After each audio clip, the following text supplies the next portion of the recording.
अस्सलाम वालेकुम रहमतुल्लाह। ख्वातीन हज़रात, कैसे हैं आप लोग? ठीक ठाक। आज हम मोहम्मद अली फैमिली हॉस्पिटल में मौजूद हैं और हमारे साथ हैं डॉक्टर महमूना हनीफ।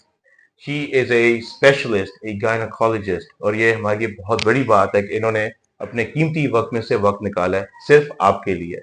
आइए इनसे हम कुछ कीमती सवाल करते हैं। डॉक्टर साहिबा, कैसी हैं आप? अल्हम्दुलिल्लाह। सबसे पहले तो रमजान मुबारक टू यू। आपको आप सब लोगों को भी और पूरी कौम को भी रमजान मुबारक। माशाल्लाह।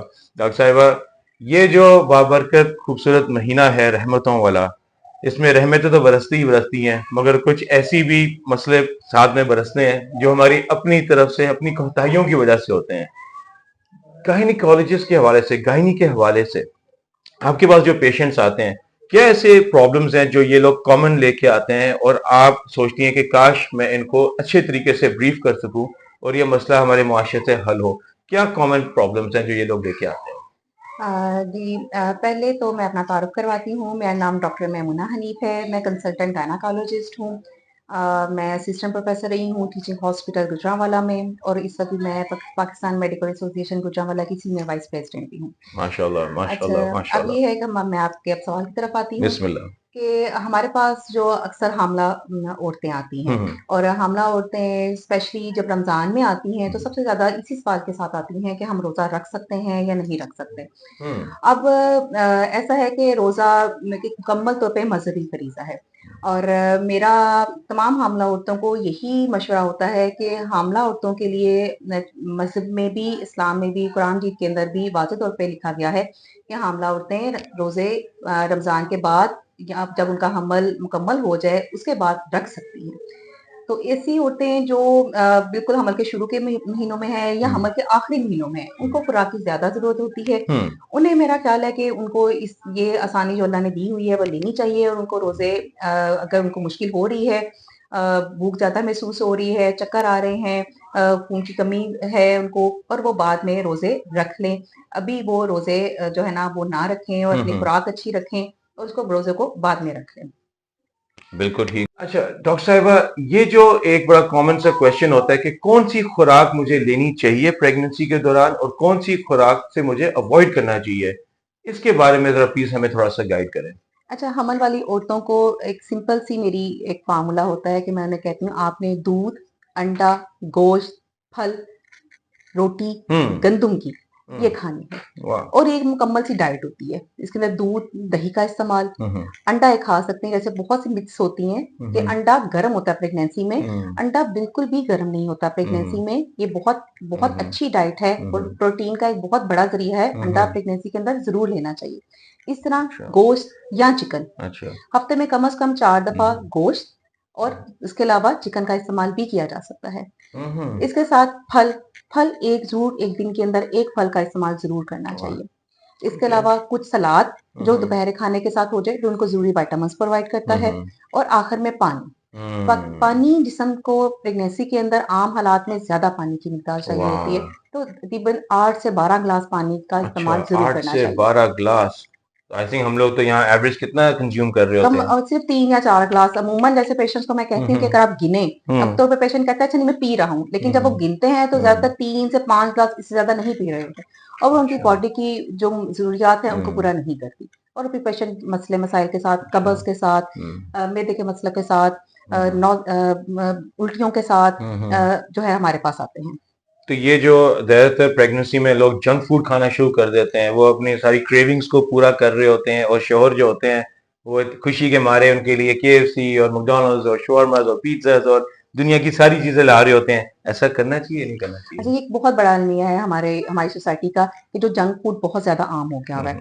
मैं अपने पेशेंट्स को कहती हूँ कि सोडा, जो कोक, पेप्सी और जो सारे सॉफ्ट ड्रिंक्स हैं, ये प्रेगनेंसी की बहुत बड़ी दुश्मन है। ये दुश्मन है। प्रेगनेंसी में और वैसे वाह। भी जो जिस्म की सारी कैल्शियम जो है, ये इसके साथ अपने साथ एब्जॉर्ब करके जिस्म से बाहर निकाल देती हैं, और हड्डियों को, माँ की हड्डियों को भी और बच्चे की हड्डियों को भी बहुत ज्यादा कमजोर कर देती हैं। अल्लाह इसके अकबर। अलावा इसके अंदर शुगर की बहुत ज्यादा मिकदार है, जिसकी वजह से माँ को हमल के अंदर प्रेगनेंसी वाली शुगर होने के चांसेस बहुत ज्यादा होते हैं। और अच्छा। अनफॉर्चुनेटली पाकिस्तान के अंदर ये वाला मसला जो डायबिटीज का है, और जी। डायबिटीज इन प्रेगनेंसी है, वो बहुत ज्यादा बढ़ा है। उसकी कॉम्प्लिकेशंस भी इंतहाई ज्यादा है, और वो मरीजों को दरपेश हैं आजकल।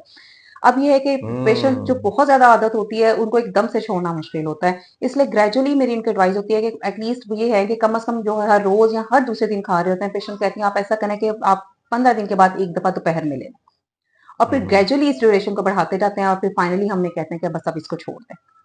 लेकिन यही बात होती है कि आप हम्म जैसे इसमें जंक फूड की बजाय दूध, अंडा, गोश्त, फल जो नेचुरल डाइट्स हैं, उसने हम्म ही पेशेंट को फ़ायदा देना है। जो जंक फूड हम्म है, वो उनका हम्म मैदा खराब करेगी, हम्म मसाले उनका स्टमक अपसेट कर देती हैं और जो कोल्ड हम्म ड्रिंक्स हैं, वो प्रेगनेंसी के अंदर उनका ब्लड प्रेशर, शुगर हम्म और भी कई हम्म मसले मसाइल जो हैं, वो पैदा कर देती हैं। माशाल्लाह, मैं तो बड़ा हैरान हो रहा हूँ क्योंकि बहुत सारी बातों का मुझे खुद भी नहीं पता था। एंड यकीनन मेरी जो बहनें हैं इनको भी बहुत सारा फायदा हुआ होगा डॉक्टर साहिबा की सारी कीमती बातें सुनकर। एक और सवाल आया डॉक्टर साहिबा दिल में। कहते हैं कि प्रेगनेंसी के दौरान आपने बिल्कुल काम नहीं करना, आपने बिल्कुल नहीं हिलना, आपने कुछ भी नहीं करना, बस आप सारा दिन एक ही जगह बैठी रहें और बस अब 9 महीने हम आपके खादिम हैं। क्या ये सही है या गलत है? क्या हिलना चाहिए या नहीं हिलना चाहिए? क्या करना चाहिए?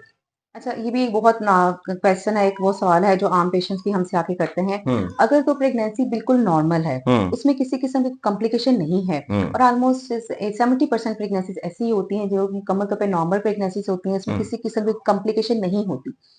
तो पेशेंट को एक नॉर्मल हाउस होल्ड काम करने में कोई दिक्कत नहीं होती। अच्छा। प्रेगनेंसी एक बीमारी नहीं है। Hmm pregnancy pregnancy is a physiological condition. Hmm ये एक आम हालात हैं, लेकिन इसमें कुछ चेंजेस आ जाती है। जैसे पेशेंट को कोई वज़न उठाने वाला एक ही एहतियात होती है कि पेशेंट ने वज़न उठाने वाला काम नहीं करना। अच्छा। कोई हैवी चीज़ उठानी नहीं, जैसे कि हम्म कपड़े धोने अगर कोई कपड़ा धो रही है, तो कपड़े वैसे धो तो सकती हैं, लेकिन हम्म कपड़ों की बाल्टी नहीं उठानी उसमें, हम्म वज़न उठाना नहीं है, हम्म ठीक है? ये सबसे बड़ी एहतियात होती है कि पेशेंट हम्म ने कोई वज़न नहीं उठाना। इसके हम्म अलावा कुछ छोटा-मोटा काम घर का वो कर सकती हैं। हम्म हल्की-फुल्की खुली हवा के अंदर वॉक, चहलकदमी ज़रूर करनी चाहिए अच्छा। और उसके बाद जैसे ही उनका हमल के आखिरी दिन करीब हैं, 9वाँ हम्म महीना शुरू हो गया है और किसी किस्म की कॉम्प्लिकेशन नहीं है, हम्म तकरीबन 20 से 25 मिनट की वॉक सुबह और 20 से 25 मिनट की वॉक शाम को भी कर सकती हैं। माशाल्लाह अब ऐसा है कि माशाल्लाह। ये भी इसमें ये भी थोड़ा-सा होना चाहिए कि चाहिए ऐसे भी नहीं कि उसको ओवरवर्क कर देना चाहिए। हम्म उसको रात की 8 से 10 घंटे की नींद ज़रूर लेनी है और अच्छा। दोपहर को 1 से डेढ़ घंटे का नैप टाइम, यानी कि उसका रेस्ट टाइम 1 से डेढ़ घंटे का दोपहर को ज़रूर होना चाहिए। कलूला जिसे कहते हैं। कैलूला जिसे कहते हैं, वो ज़रूर होना हम्म चाहिए। इसके अलावा लॉन्ग स्टैंडिंग जैसे एक वक़्त के अंदर 3 से 4 घंटे मुसलसल खड़े रहना, वो नहीं करना चाहिए। दरमियान में बैठ जाएँ, हम्म फिर खड़े हो जाएँ, हम्म चलना-फिरना रखें। इस तरह की हम्म बैलेंस सी लाइफ गुज़ारने की कोशिश करनी चाहिए जिसमें आराम भी हो, हम्म एक्टिविटी भी हो, हम्म छोटा-मोटा हम्म वॉक भी हो। हम्म इससे मरीज़ों के अंदर हम्म प्रेगनेंसी के दौरान कॉम्प्लिकेशन होने के चांसेस बहुत कम हम्म हो जाते मेरा एक दोस्त है डॉक्टर साहिबा, वो मुझे अक्सर कहता है कि वेस्ट में वो होता है, वो कहता है कि जो हमारे यहाँ प्रेग्नेंट खवातीन है ना, वो अपने हस्बैंड्स के साथ daily 1 an hour plus walk करती हैं। ये कल्चर पाकिस्तान में क्यों नहीं है? हैं। इसकी क्या हाँ, वजह है? हमारे जो हस्बैंड्स हैं, क्या वो रोमांटिक नहीं है या वो अपनी बीवियों से प्यार नहीं करते या कल्चरल इशू है या मसला क्या है या इस्लाम ने इस चीजों से मना किया है? क्या वजह है? वो क्यों नहीं हस्बैंड जो है उनको अपने साथ लेके जाते हैं, उनके साथ psychologically, do you think it's the right thing? What do you think? नहीं, कतई तौर पे हम्म ऐसा नहीं है।